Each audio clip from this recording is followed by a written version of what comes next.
Merthyr Synagogue was once the focus of their faith. They now live in Cardiff, but Mervyn Joseph and Stephen Hamilton worshipped here as children in the 1950s. Their families were devoted Jews, so they both have recollections of a bustling building.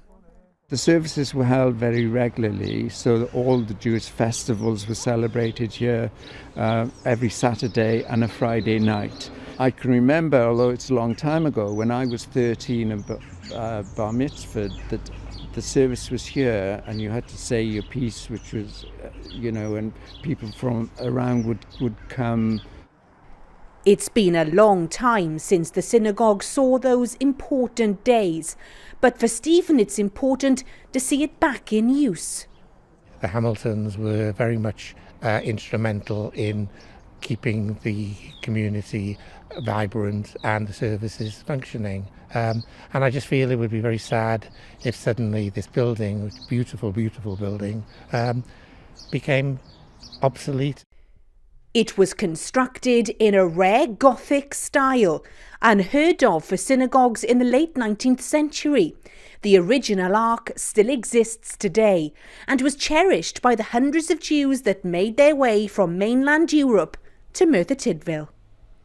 There have been successive waves of Jewish arrivals into Merthyr, and of course leading up to the Second World War, some Jews arriving here and in other parts of South Wales fleeing Nazi persecution. Jews were mixed into the Merthyr community right throughout the 20th century. There is some evidence that there were Jews working in mines, actually cutting coal, which suggests a degree of integration with the local community. These were highly prized jobs. Well, just looking through the Jewish history books here at Merthyr Tydfil Library and the photographs they've kept, you can see the contribution that the Merthyr Jewish community made here for well over a century. So that's why the idea of placing a Welsh Jewish heritage centre here has been mooted. Merthyr Synagogue is considered one of only two worth saving in Britain, but can it really be restored? We are currently undertaking research to test the vision. Is it valid?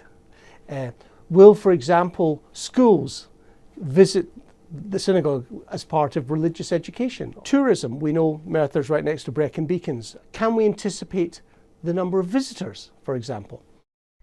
It'll need a lot of work and a lot of money if it is to happen, but perhaps it's a price worth paying to preserve such a significant piece of the past.